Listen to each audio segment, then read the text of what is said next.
Welcome to the Critical Line Network, where insight meets analysis and conversation spark transformation. If this is your first time being here, welcome. I can't tell you that enough. Now, TCLN, which is also known as the TCLN movement, is designed to inspire viewers who are underestimated and underserved. And they also aspire to be leaders and entrepreneurs. I do that by addressing the most critical issues in culture, politics, religion, and business. So again, welcome today. And what I want to go over today is called the day after the elections. So you guys, I want to ask you a simple question.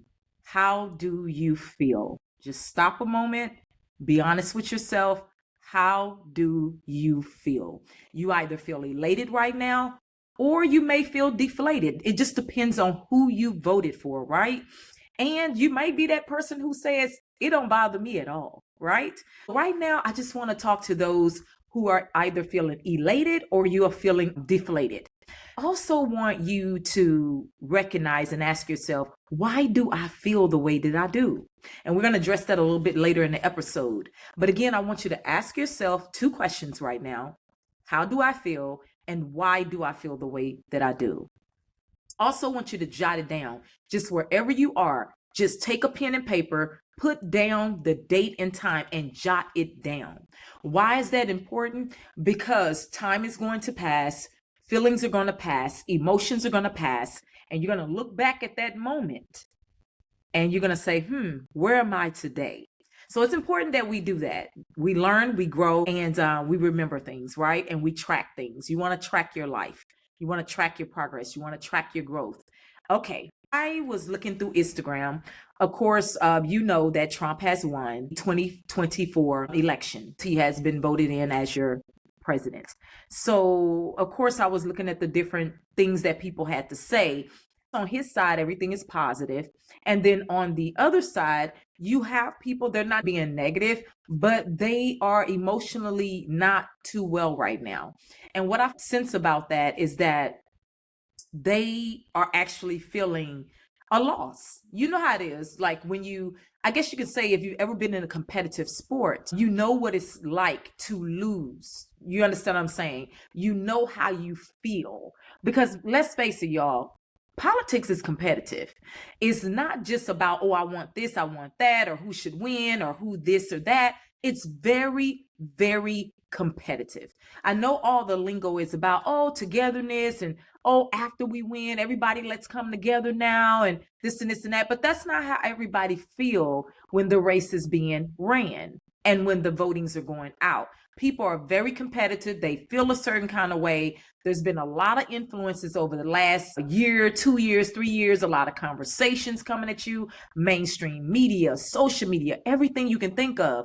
So all of these ideas have gotten inside your conscious and they've lodged inside of there. So again, it's a competitive thing. It is. It's competitive.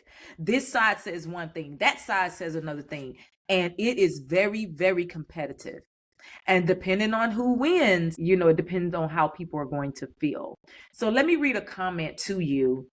I'm not going to name any names because I'm not for sure if this person necessarily, people are touchy right now. But I did come across this, and this is someone that I do value. I've talked to them personally before, and they've given me advice and insight.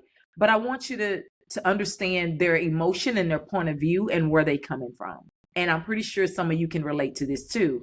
So they put a post up and it says, for those who wake feeling betrayed by their country, for those who wake feeling betrayed by their country, Black liturgists. I don't know if I'm saying that right, liturgists or something like that. Then there's another post. Just because you've braced yourself for the worst, it doesn't mean any less terrifying when it comes.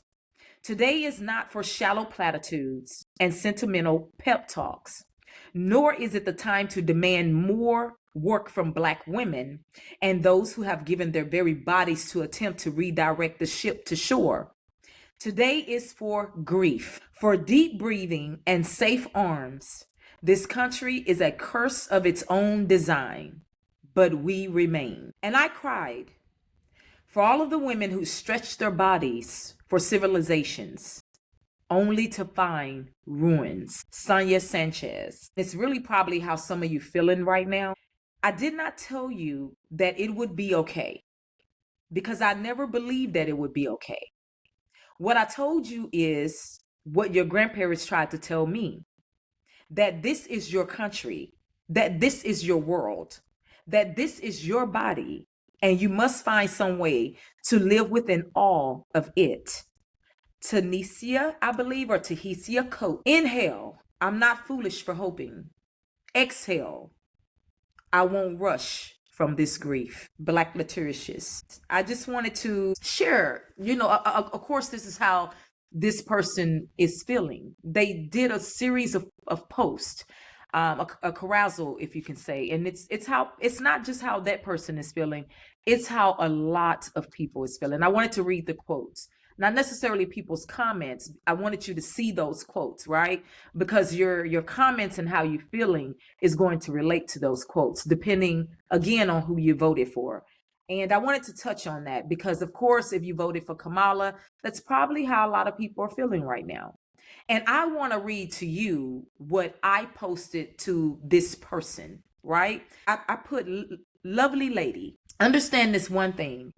It does not matter who wins as long as you keep winning. And a winner you are.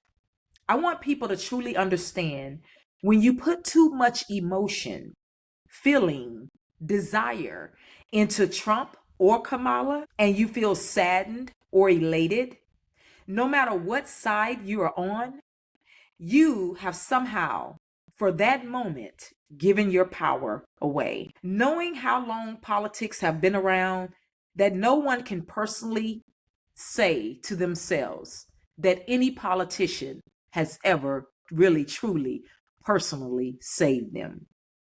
So everyone get up and celebrate who and what and how God made you to be without either one of those candidates. Then you are putting God back on the throne of your heart, of your mind, and of your emotions. And now you're back into your right perspective. Blessings, everyone. The reason why I wanted to read that, because perspectives, expectations, feelings, emotions, opinions, and judgments. Let's get into it, y'all. There has been a lot of talk. There's been a lot of talk about both candidates. And can we be honest, y'all? That talk on both sides of the fence have been very, very negative. There's a lot of negative things that were said about Trump. There's a lot of negative things that were said about Kamala. And let's be honest with you. If you voted for Kamala, let's be honest about why you really feel deflated. And then I'm going to get into why you feel elated. A lot of times when we have been so influenced by others' opinions, others' judgments, mainstream, our friends, our families, even our own fears sometimes and our own judgments, we tend to say things that later people can make you feel guilty for and can try to ring jangle you emotionally. And that's why I wanted to touch on that, because there's just a lot of negative talk, no matter which candidate.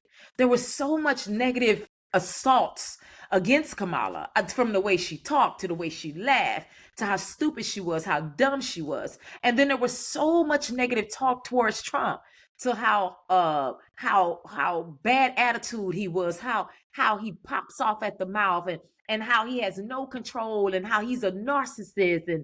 And I think a lot of times both sides just did not stop to recognize just how much pressure that both of these people are up under. You may say, oh, no.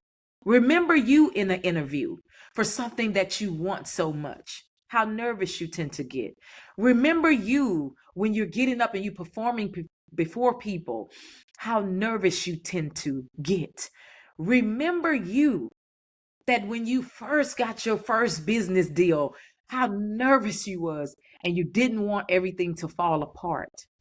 And even though you may not said things with your mouth because you wasn't in interviews and you didn't have to speak before the world, there were so many thoughts running through your head that if you spoke them all, people would have probably said, just like they did those people, right? So you have to remember that there's a lot that people are dealing with. I don't care who you are. I have my own opinions. I've been very vocal about them on this platform. But that doesn't mean that I'm negative about either or candidate. You understand what I'm saying? Because I already know how people coming with that guilt trip, baby.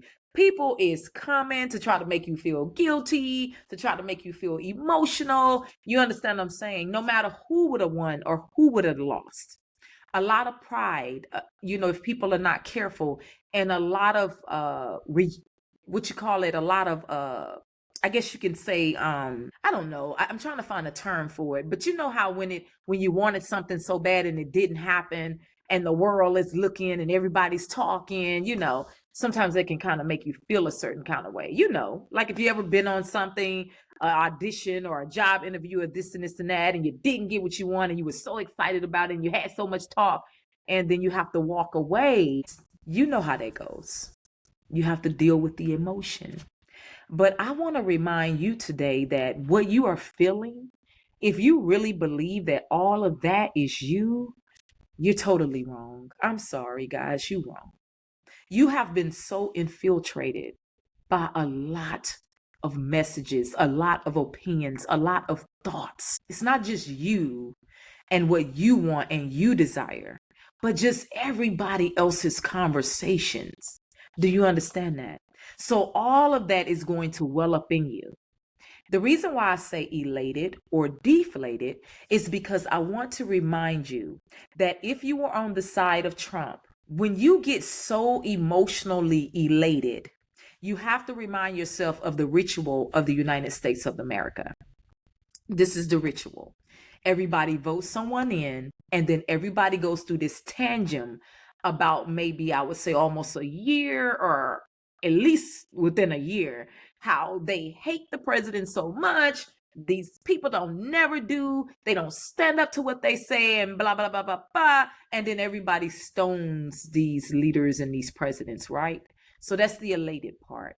I want to remind you that when you put so much elation on one individual, sometimes that can lead in disappointment. Why? Because that's one person, and that person is not there to personally service your needs and what you want. So that means that out of all of the millions of Americans, everybody is just not going to get what they want, even if you did vote for that person, because you're dealing on a national level.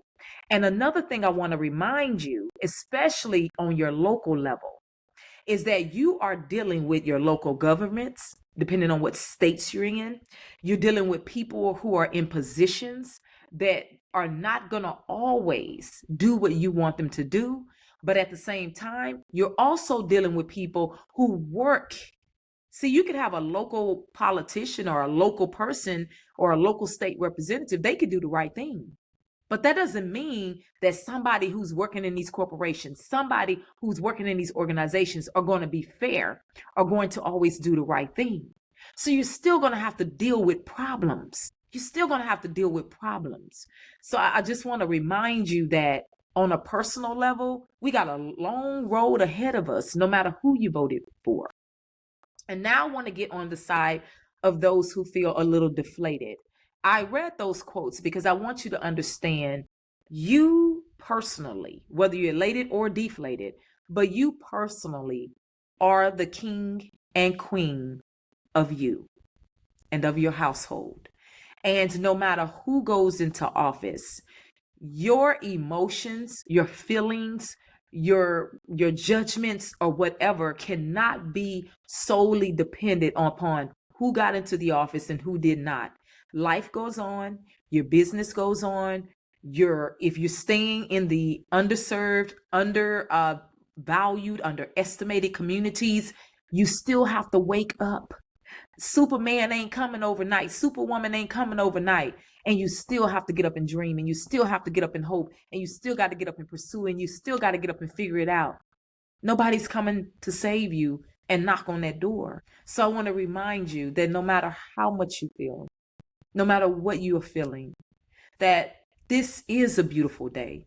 And this is the day that God has made, and let us rejoice and be glad in it. Let us rejoice. See, I've had my own opinions. I wouldn't lie to you. You know, I'm not for abortions because I feel that this nation cannot move forward if we keep killing babies. And plus, Black people have been so disadvantaged by abortions. I'm not for legalizing weed. Why? Because Black communities have been so affected by drugs in general. I'm sorry, Black men, Black women, we got to find another way to cope. We got to find another way to cope. We got to find another way to cope. And that way is hope. And that hope is the inspiration that our Creator gives us. For God knows the plans that God has for us, plans of hope, plans of healing, plans of prosperity. And I'm sorry, just trying to cope through weed is just not the way. But does that mean I voted for Trump or I voted for Kamala? I'm gonna tell you something, guys. People was like, "Who you voting for?" I said, "I'm voting for God." They mocked me. They talked about me. I was even called stupid. But I knew what my principles and my values and my morals are. I didn't judge you if you voted for Kamala. I'm not judging you if you voted for Trump. I just know who I am. And I know what I want and what I don't want. And if I don't want to see Black people continually smoking weed, doing all these things, they need to heal. They need to be educated. They need to get better. They need to become better. Then I'm not going to vote for that. If I don't want to see babies continually being aborted, especially if the Black communities are affected the most, then I'm not going to vote for that. If I don't want to see white Christian nationalists running this country, then I'm not going to vote for that. No matter who you are, I'm going to vote for God. That's who I'm going to vote for. And guess what? God is in control. And so I'm just here to remind you, not to tell you you right, not to tell you you wrong. I am here to remind you, get your feelings back in check, get your emotions back in check, get your thoughts back in check, get everything back in check. No matter who and what you voted for or you didn't vote for. I just want to remind you, be vigilant, be prayerful, be steadfast, no matter who you have voted for. I want to remind you that nobody's personally coming to knock on your door. Nobody's personally going to change your circumstance and your situation. And you have to continue to get up and vote every single day for you. I also want to remind you that no matter who is in office, guys, we have to work towards our personal development, our community development, business development, culture development, all of these things. You know, all of the ideas that we have, they don't stop. And no one person or one man or one woman can do it. So I want to remind you that you got to get up every day. You got to get up with that vision every day. You got to carry that vision forth every day. So that's what I meant by put that feeling aside, put that emotion aside, and tap into who you really are. Get back on track and get back on purpose. That's why I was saying that. And I also want to remind you, no matter who you put in office, it's not going to fix jealousy. It's not going to fix envy. It's not going to fix hatred. It's not going to fix people discriminating on jobs. It's not going to fix people trying to hold other people down. It's not going to fix people trying to hurt and harm other people behind closed doors. All of these are issues that is not going to fix just because there's a person in the White House. Do you understand what I'm saying? You're still going to have to deal with this, and then you're still going to have dreams and goals to combat these kinds of ideas, to combat this type of behavior, to combat this type of foolishness in our world. Do you understand that? Because people just think that, you know, if we put this person up in here, you know, you can tell by the way that people talk that somehow it's just going to magically, things are going to change. And I remember stopping one time, and I remember I was in Virginia and I was talking to a military personnel, and this person I could tell was very professional, very, you know how they have all the honors on them, you know, so you could tell he'd been in there a while. And I remember saying to him, "Sir, our greatest war is not another country. I said, our greatest war is America, the people that are within America. I said, some of the people in America is our greatest battle. They try to destroy us. They try to undermine us. They try to keep us from progress. They try to make sure that we don't progress. They also work against our destiny, our God-given destiny. And we talked about some more things. And you know what ended up happening? He turned to me. We were at Dunkin' Donut. And he turned to me. He was getting coffee. I was getting coffee. And he looked at me and he said, "You're right." He said, "You're absolutely right." He said, "It's true." And we said a few more words and he walked out. Shortly after that, I was thrown out of Dunkin' Donut. I am not playing with y'all, but they waited till he left. They didn't want to do it in front of him because they wanted to make it look like they were decent people, right? But because of them being so pissed about what I had to say, they threw me out of Dunkin' Donut and told me, "Do not come back." Guys, it gets that deep. So no matter who people vote for, understand that the issues of our heart, the issues of our mind, those presidents are not going to fix. Those vice presidents are not going to fix. Your local politicians are not going to fix. You understand that? Those are things that you and I personally have to work on. Facts. So I just wanted to remind you, congratulations if you got what you wanted in your vote. And then if you did not get what you wanted in your vote, I want to say unto you, you are still the vote. Both of you, no matter who you are, because you have to look out for you. You have to look out for your dreams. You have to look out for your goals. No one's coming to save you. Those politicians are placed there for the reasons that they are placed there. They deal on a national level. They deal with national laws. They deal with things that need to be constructed as far as the country is concerned.